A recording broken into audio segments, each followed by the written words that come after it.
Good morning, everybody. Hope we're all having a wonderful day. Thanks again for bearing with me on this little journey known as the Burnin' Daylight podcast. I successfully uploaded a video podcast, so there's a slideshow with all the pictures and little video clips you sent me yesterday. So not only am I featured, you're all featured. So that's pretty cool. But this will be my introduction for the show today, and hope you enjoy it. And like I said, bear with me as I'm trying out these new things. It takes a little time to get it all dialed in, but we're getting there. So, adios. So, the issue today with, I guess it'd be, when you're hearing it, it'd be yesterday, be the first ever actual video podcast I've put out. And the big issue is my laptop I bought in 2009. So 10 years old, and it was like a $300 or $400 Walmart special. And it's been fine. I haven't really used it for much. I just bought it for downloading music, some movies, and it was, when I bought it, I still had like the old, it was a BlackBerry touch screen. I forget what that thing was called, but it was a piece of shit. So it wasn't very conducive for using social media on it. And so I still used my computer. And it was,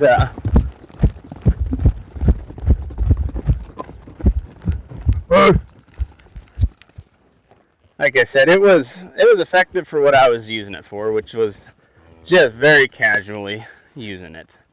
And then I decided, hey, you know what would be a great idea? Is ask a bunch of people for pictures of cowboy shit so you can make a video podcast.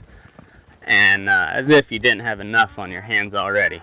But that's what I did. So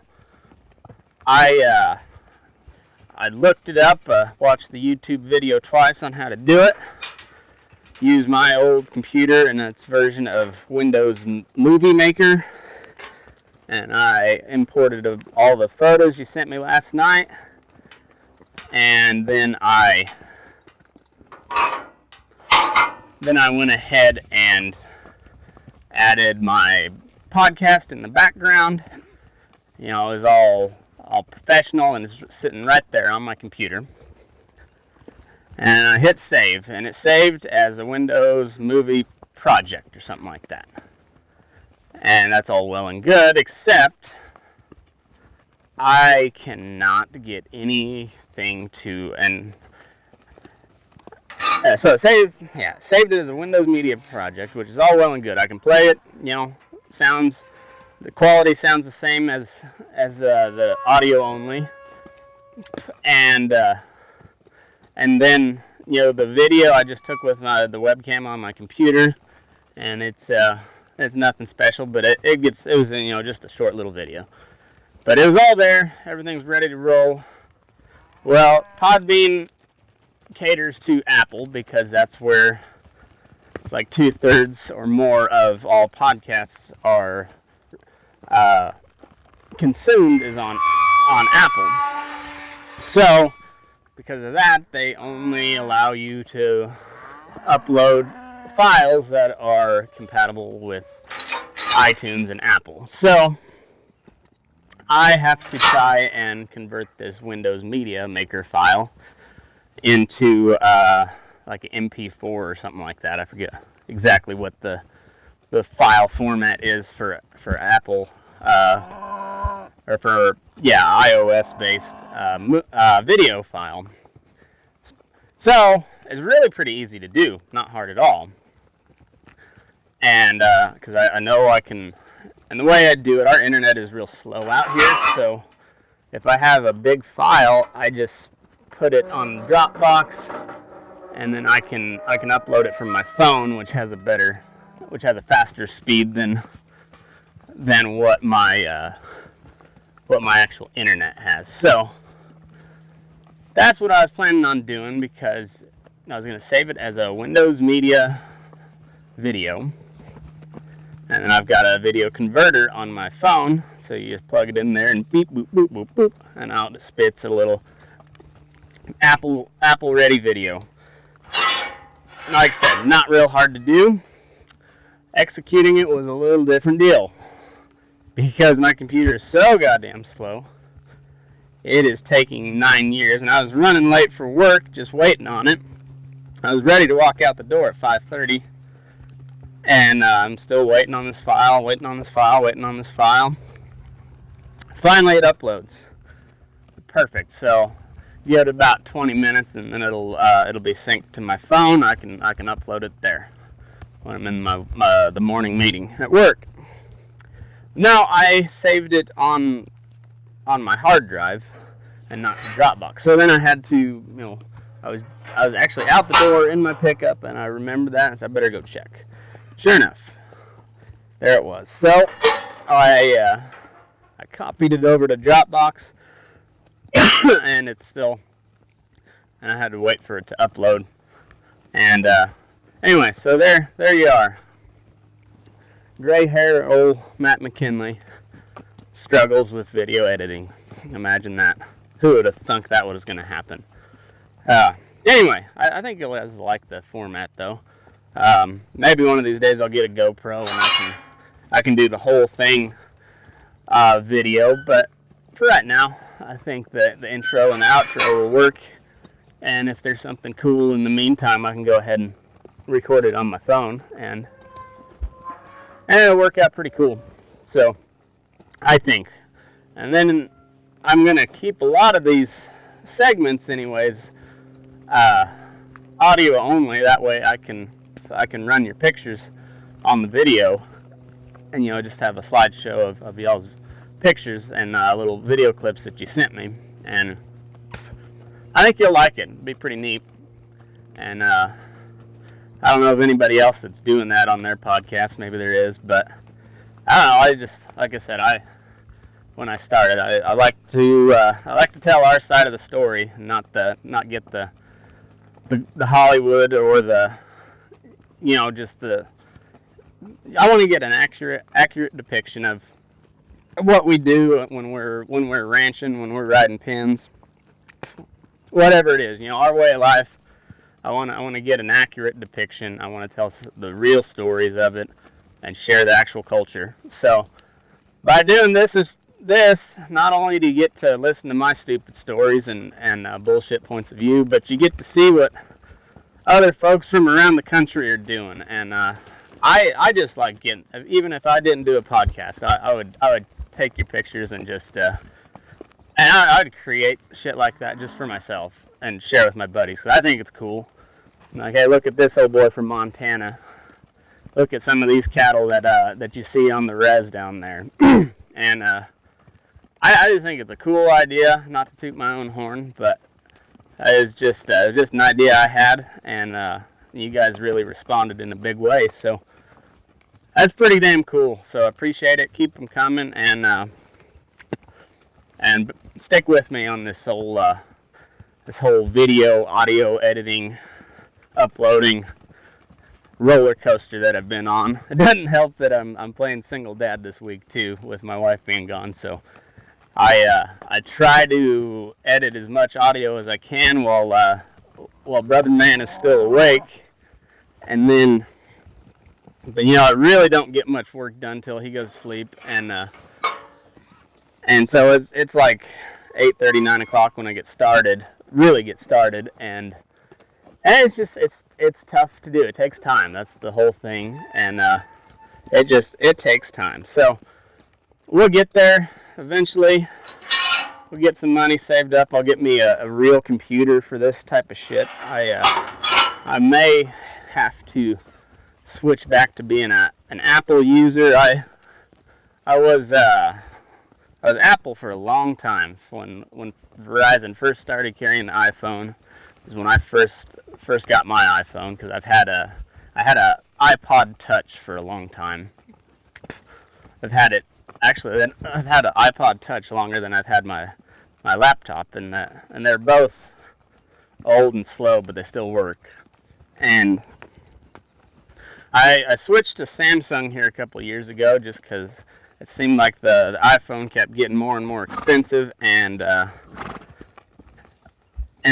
wasn't as much like cool new shit when they came out with it. And then the Samsung had a bunch of stuff that Apple didn't have, and it was cheaper, and I went with it. And I like my Samsung a lot, and I really had not much of an issue with Apple except for the battery life in the winter. Man, when it got cold, that battery was gone. I had it plugged into my car charger in my pickup one day, and it was at 100%. It was fully charged, and I was sitting on the console of my pickup, is where it was, and I opened the door, checked the battery. It said fully charged. Perfect.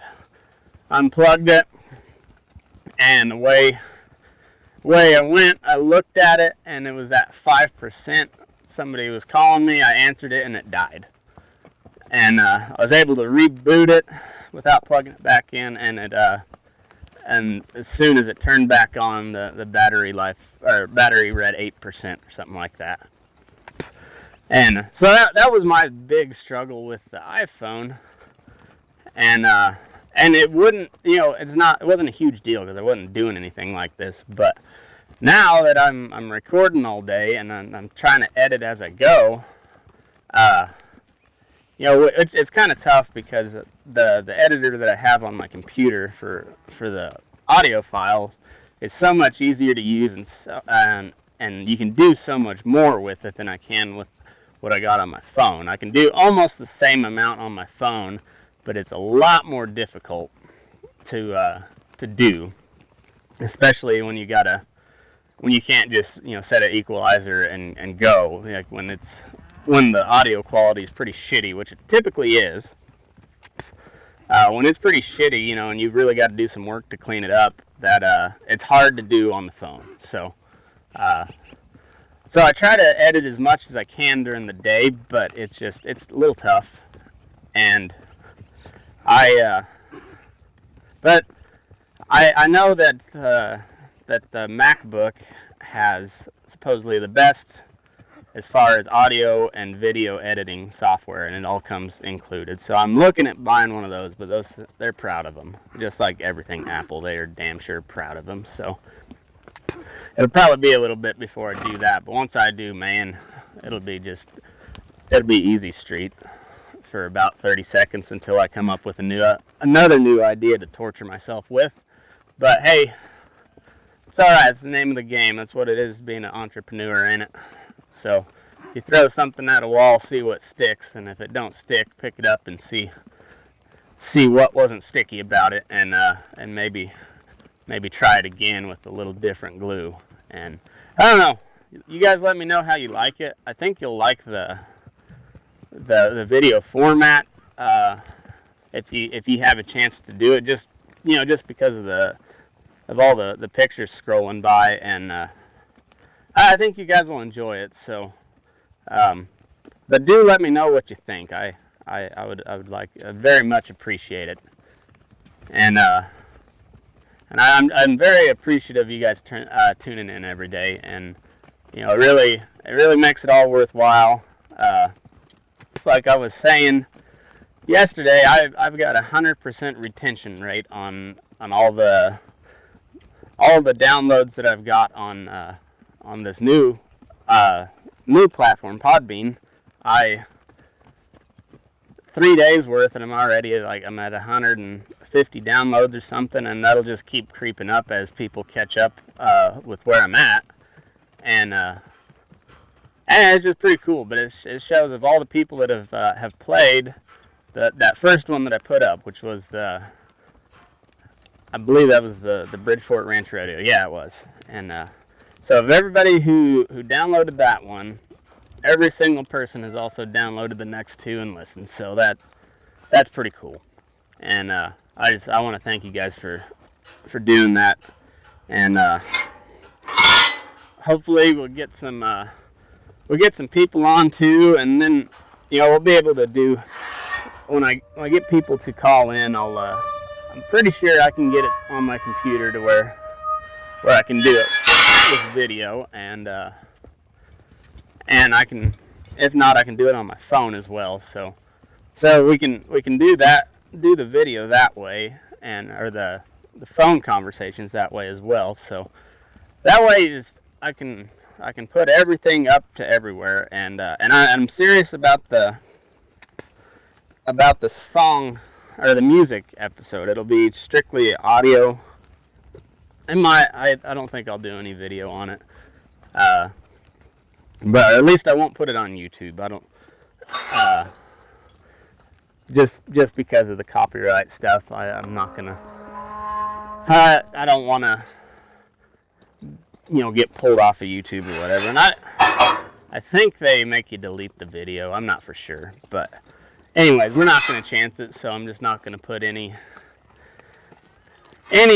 music on there if I can, unless I have express permission or whatever, copyright permission to do so. And if I do, then I'll go ahead and put it on, but as of right now, that's not going to happen. So we'll when we do these music podcasts, it'll strictly be on audio, and it won't be on YouTube. But if you got any more song requests, let me know. And this will be a little cooler way to do the song requests too, because that way I can, instead of being like, man, I forgot that one, or that song they requested is good, but doesn't fit the the episode very well, and this way I can do them all, just play them one right after another, give you a little commentary on them, and still kind of shoot the shit like we always do. So anyway, send me some stuff, and we'll make it just as much your podcast as it is mine. So I mentioned the other day Donald Trump tweeting about these 4 freshman congresswomen, and they voted against this spending bill, or the border funding bill, and which might be the first time, well, and definitely them, but maybe just in the last 10 years in general, might be the first time that the Democrats have voted against spending something.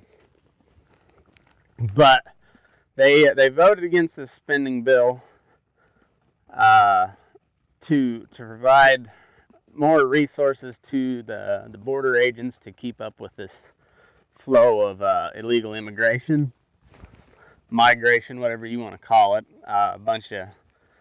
It's mostly it's not Mexican folks. It's like Guatemalan and from El Salvador, Guatemala, Honduras,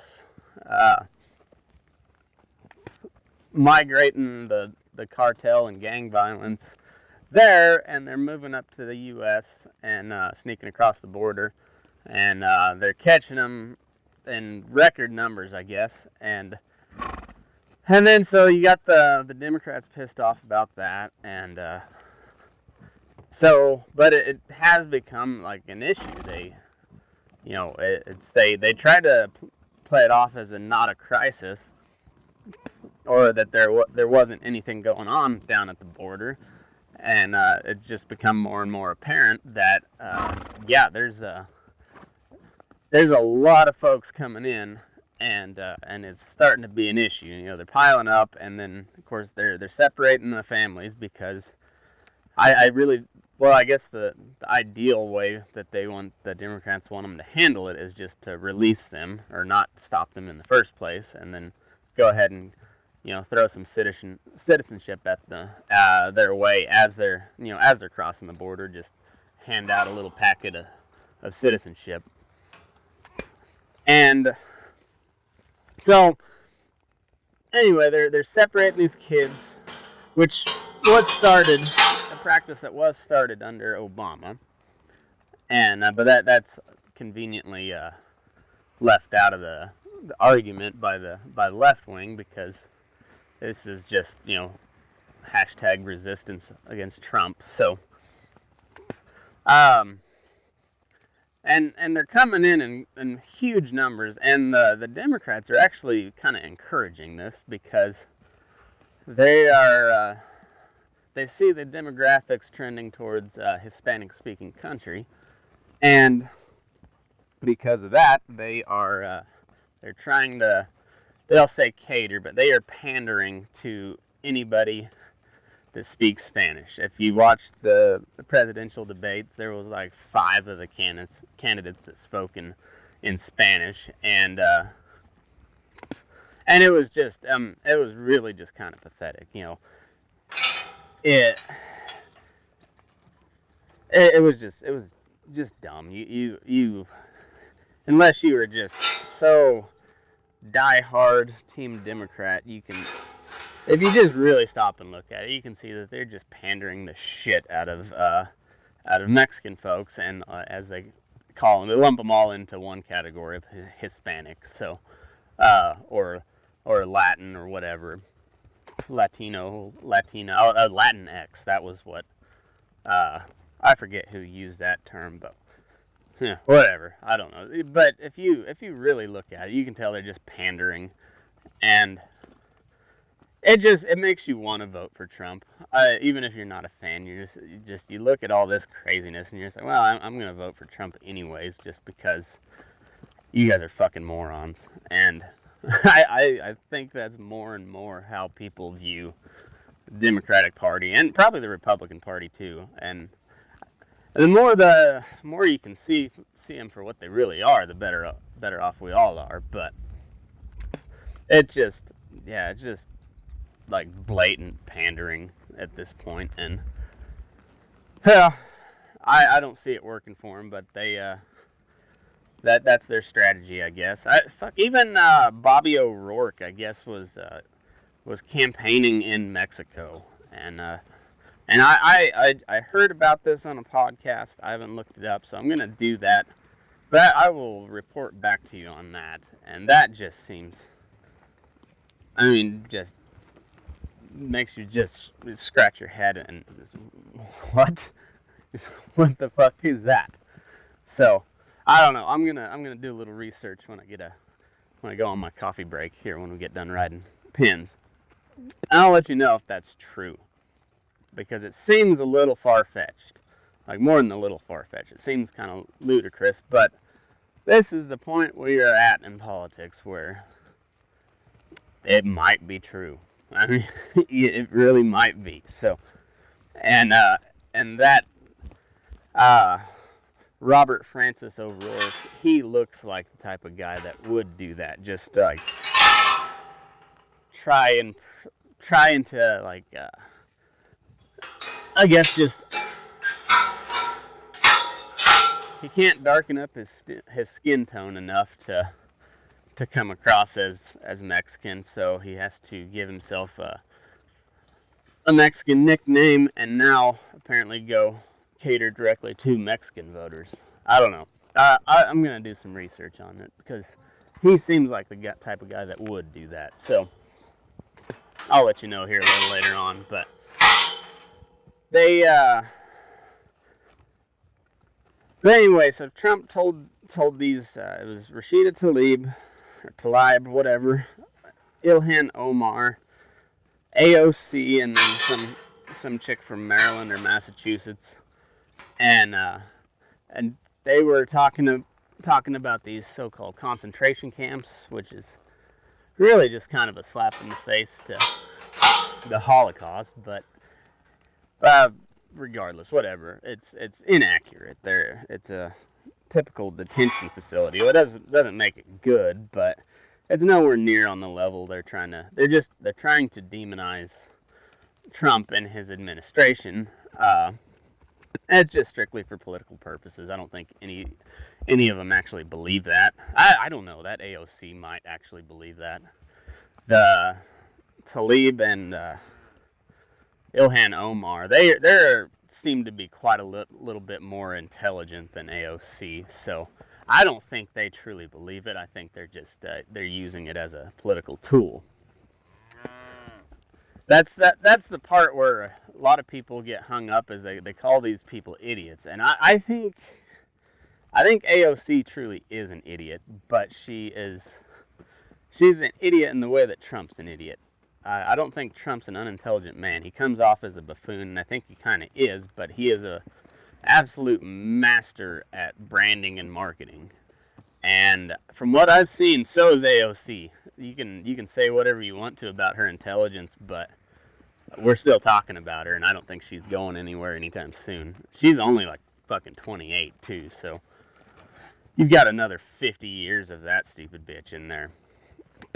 And she's from New York, so uh, as long as she can win her primary, she's gonna win that House seat every time.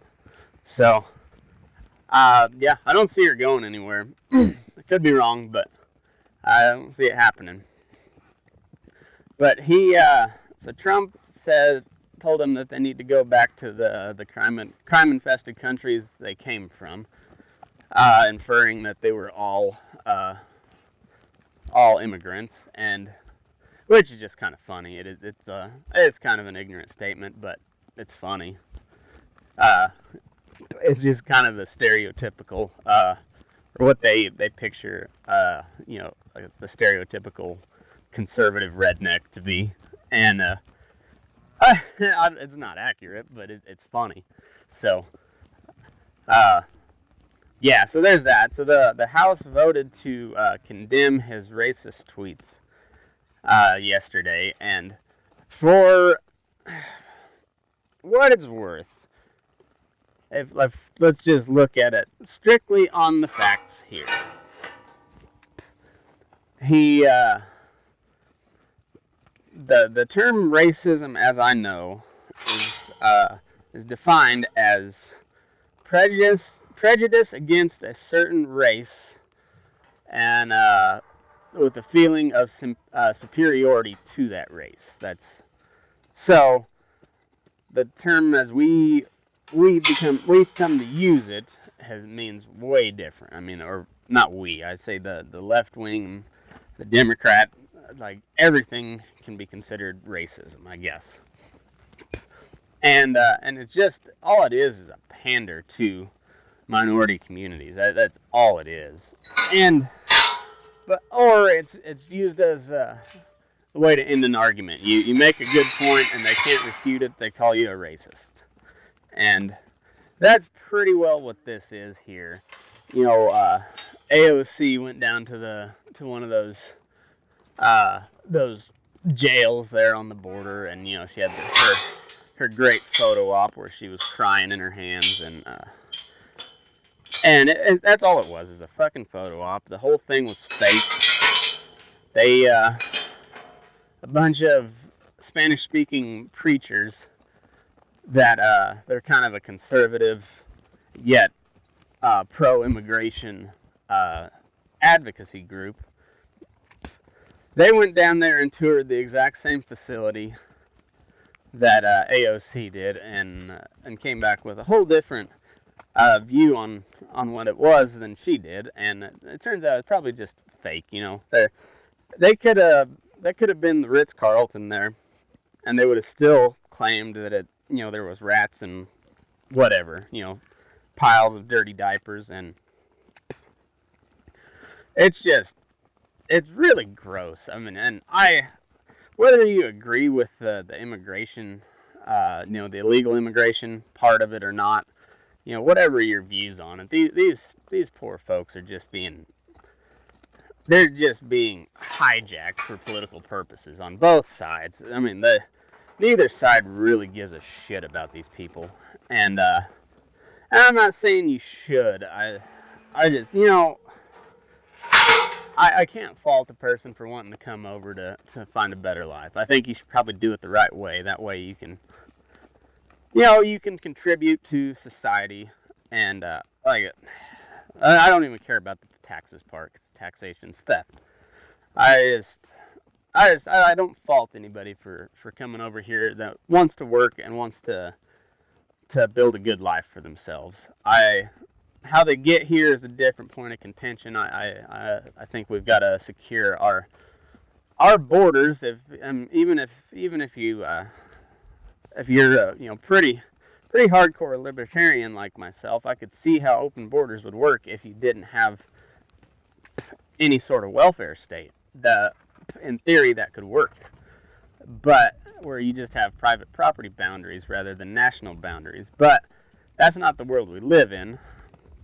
So I'm not even going to entertain that debate at the moment, because it just doesn't pertain to the situation we have. The situation we have is one side actively trying to recruit new voters and actively trying to push legislation that would make those people legal to vote in many cases. It's already happened in several different states where you don't ask for an ID to vote, and you will issue a photo ID to a illegal immigrant.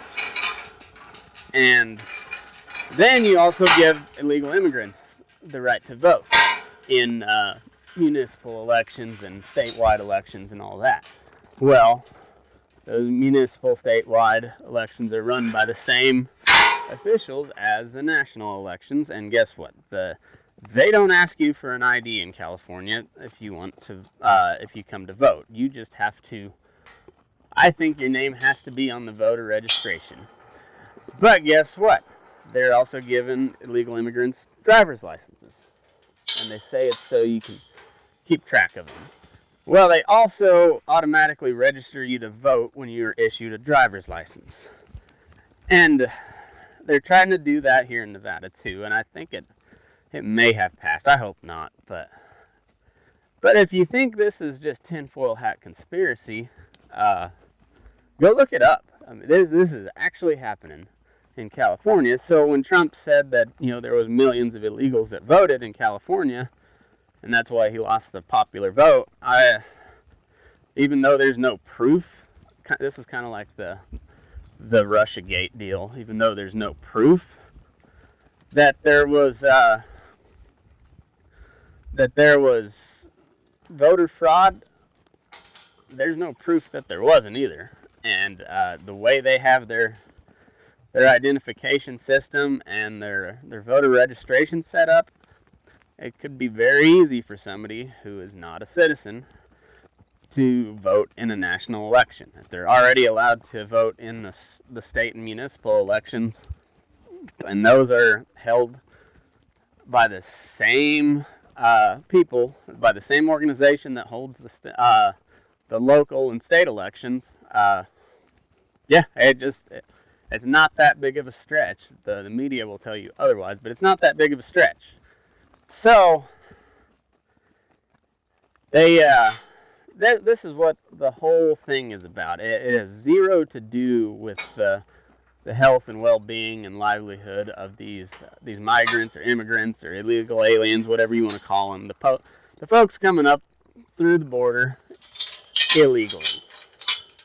The whole push from the Democratic side is to add them to the voter rolls as a Democrat.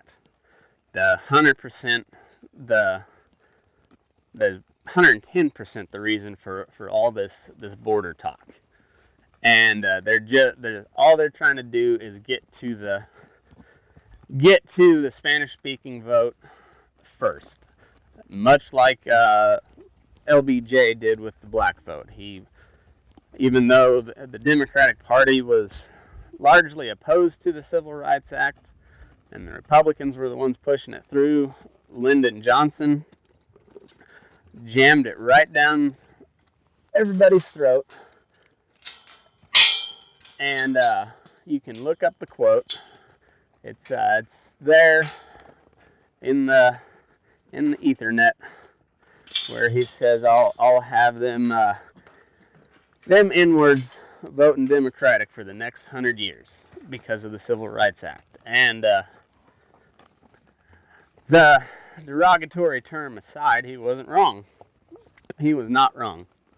And so even though it was the Republicans that did the legwork of getting the bill put together, and they were the ones really pushing it, LBJ is the one that signed it into law, and he took 100% credit for it.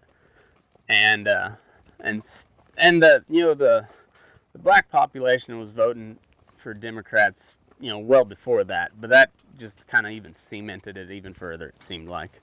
And so I think that's what the Democrats are trying to do with the Mexican population, or just the Spanish-speaking population, whether they're from Mexico, El Salvador, Guatemala, whatever, Cuba. That's what they're trying to accomplish there. And like I said, it may sound very conspiracy theory-ish, but it's not that big of a stretch. And I really think, because here, my thoughts on this immigration problem, I think you've got to go kind of like Reagan did. You've got to offer amnesty of some sort, because there's no way, without just turning the country to even more of a police state than we already are, there's no way that you are going to deport, as they say, 11 million illegal immigrants. They've been saying 11 million since I can remember. So there's more than 11 million. There's thousands of border apprehensions every month, and those are just the ones that are caught. There's more coming in, and it's not just through the southern border. It's coming in through, tanker ships and whatnot, cargo ships, and or just people flying in legally, and then their visa expires and they just don't leave. There's any number of ways that they can do it, and long story short is there is a fuckload more than 11 million in the country. There may be, I think there was more than that at the time they first started using that estimate. There was probably 11 million just from Mexico, and then who knows how many from elsewhere. But so that being said, there's no way you're going to round up all. Let's call it 20 million. I don't know. I really don't have any idea how many is out there. I don't think the people reporting it know either. I bet you there's somebody in the government has a pretty good idea, because they're big brother. They know everything, man. So I would imagine there's someone within the deep, dark shithole that is the federal government that has a decent idea of how many are over here. But I think what Trump has got to do, if he really wants to quell that debate for good, is just offer up, a path to citizenship for whoever steps forward, doesn't have a, criminal record, and is gainfully employed. Step forward, and this is your one and only shot. You get, however many. Say you get 90 days to come forward, but you don't announce that until you already have troops stationed at the border, and you're ready to turn back everybody. You just put a total block on further immigration until you can process anybody that comes forward. You offer them citizenship, however to get there. But I think that's the only way to do it, because you lost whoever's here already. You lost that battle. You might get a few of them to go back. You might deport a few, but for the most part, they're here, and there's not much you're going to do about it. So just cut your losses there and try to get ahead of the situation. You offer up amnesty. They have to pay a fine, whatever, but they get to stay. No threat of harassment, whatever. And then you get your wall built. That is the exchange. And if the Democrats don't accept it, then which they won't, you will just you can see firsthand just how full of shit they are when they say they care about illegal immigrants. So that's my thought. And the House, I guess they did vote to condemn Trump's remarks as racist, but I fail to see anything that's truly racist. There'd have been kind of some derogatory, not really derogatory, but condescending language towards certain countries, but I wouldn't consider it racist. But what do I know? I'm half white, so my view is a little off, apparently. It doesn't count, so I don't know. It's a weird deal.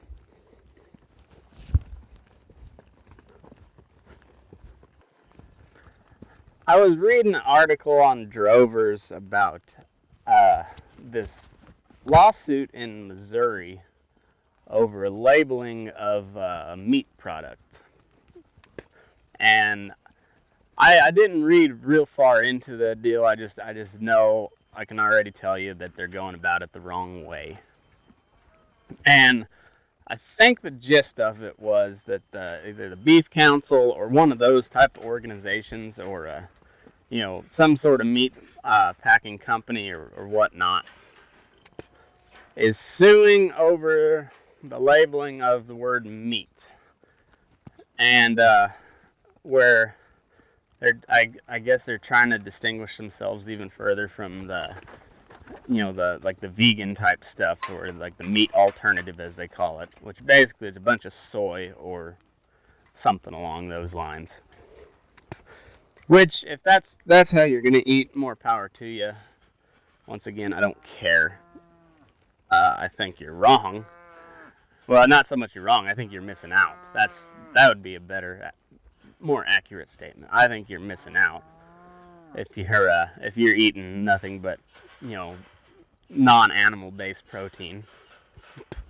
And anyhow, these producers are suing the state of Missouri, or I don't know the full details, but basically you have to have animal protein in your product in order to be able to call it meat, which seems like just a dumb position, but whatever. There's always some way you can word it, and then if you look at it, you're like, oh wait, this is a turkey burger, or not even a turkey burger, this is a veggie burger. Oh, fuck that. But anyway, it's something about the labeling, and all you're doing is just inviting more government oversight into your industry. You're inviting more people who really don't know what they're trying to oversee, try to oversee that.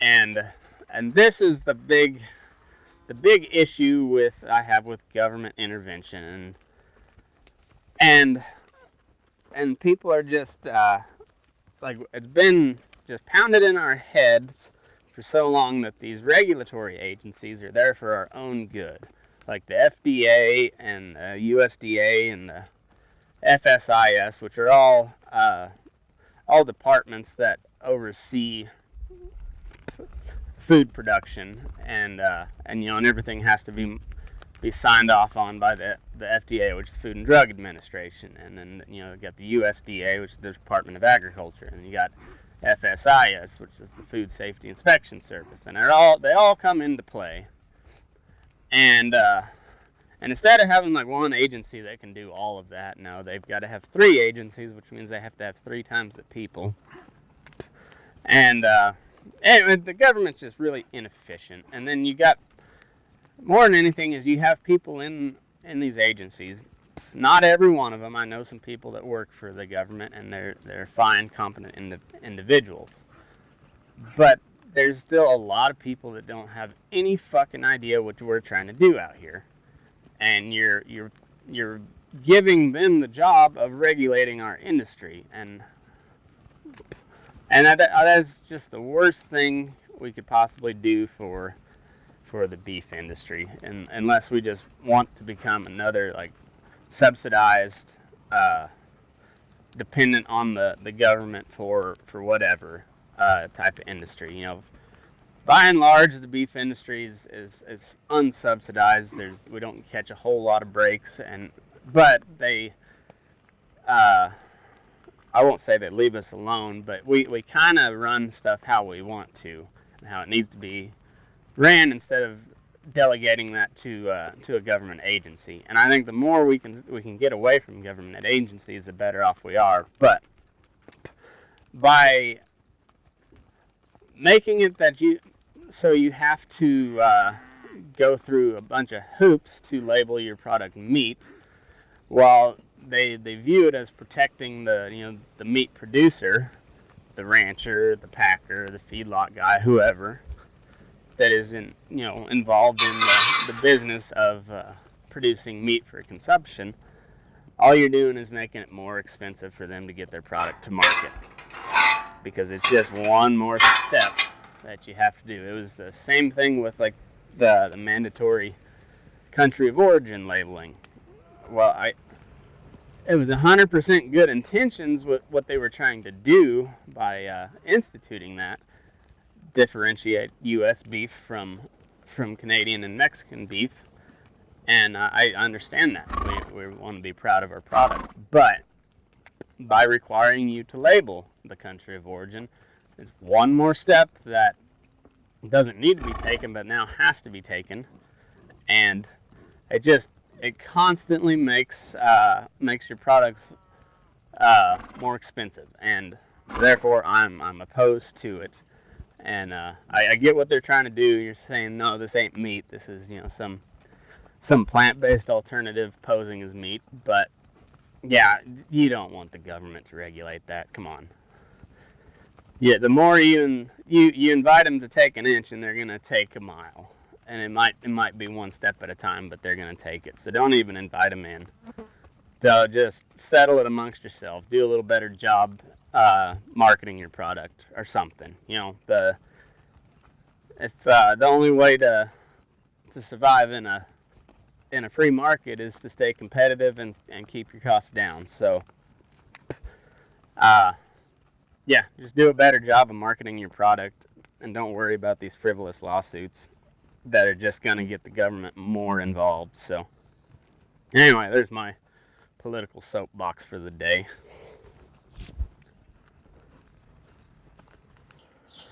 Well, folks, I think that's going to do it for me today. I got a few things to do this afternoon, but I think I've recorded all I want to. So before I get out of here, I want to thank you guys again for sending all your pictures and videos and stuff, and I'll keep putting them on the video podcast. I think that's kind of cool. Makes it a little bit more your show as well as mine. So I like it like that. Like I said, the whole thing I wanted to do with this project was to highlight the stories from our side of view instead of letting somebody else tell it. So we've got the best stories and we've got the best storytellers. So that's what I want to share with everybody. So anyway, that being said, go follow me on Facebook. I'm Matt McKinley, and you can follow the page Burnin Daylight. We got a lot of cool memes and everything up there. A lot of interaction going on, and it's pretty fun. You can follow me on Twitter and Instagram at MickerMac85. Those are my personal pages, and then the show pages are at Burnin Daylight on Instagram and at Burnin Daylight 2 on Twitter. My YouTube channel, just search Burnin Daylight. You'll find me, or search my name too. I'm sure it'll be on there. But Burnin Daylight is the name of the channel. And then if you want to, go over to patreon.com/Burnin Daylight if you'd like to contribute and help me go on a couple trips and buy some new stuff to make this whole experience better for your ears and your eyes now. So I've been told that I have a face perfect for radio, so I apologize on these video podcasts in advance, but I think you'll get over it. And last but not least, go check out Don't Be a Gunsel. If you buy any of their stuff, make sure you use my promo code Burnin Daylight, and you'll get 10% off. So go help those fellas out and get yourself a ball cap or a bumper sticker. And on that note, I think I'm gonna go grab some lunch, and got stuff to do after lunch. So yeah, I'm gonna hit the road. So move your ass.